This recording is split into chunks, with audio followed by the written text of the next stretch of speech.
Time for our Capitol Report with CapitolBeatOK.com's Pat McGuigan. Pat, we've seen obviously a rush of coverage, political coverage, given Mitt Romney's pick of Paul Ryan as his vice presidential running mate. We'll get to the pick in just a moment, but let's talk for a moment about his policy positions, and specifically, can you talk about the impending clash over Medicaid?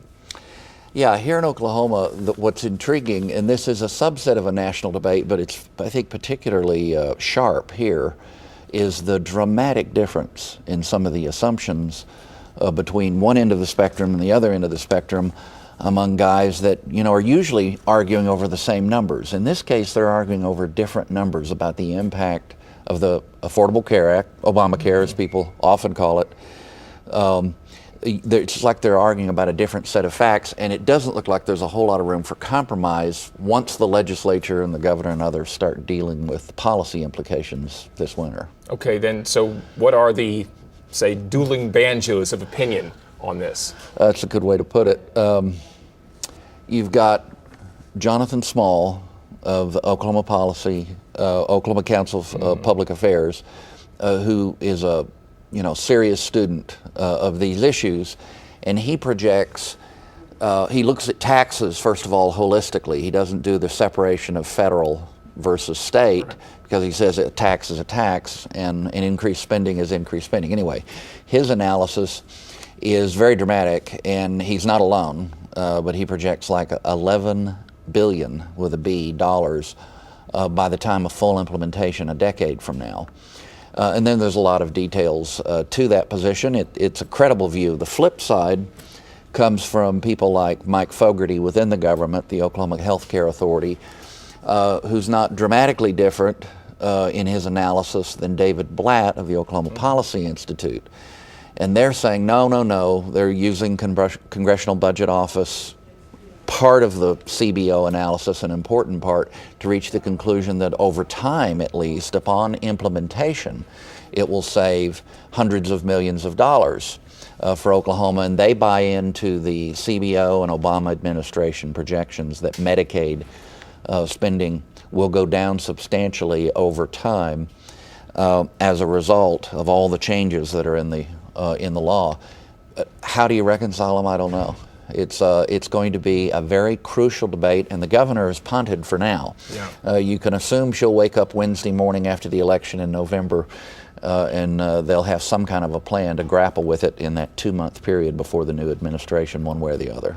Well, let's talk about the pick itself and look into your crystal ball and tell us as straightforwardly as you can, good or bad pick for Romney?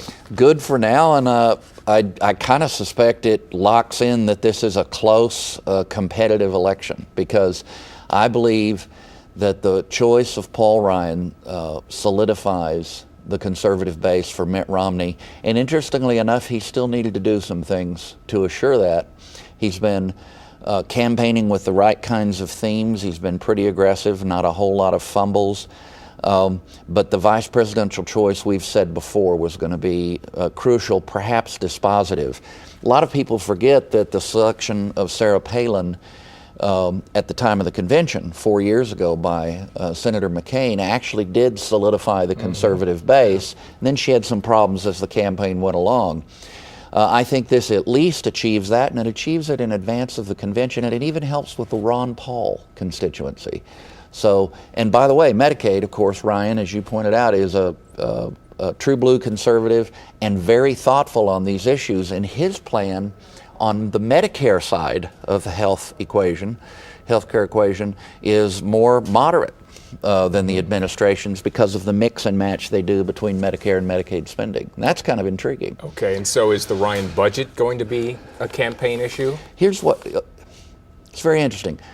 Romney's budget is what's dispositive because he's the nominee. Ryan said that. They stressed that on the weekend talk shows last weekend.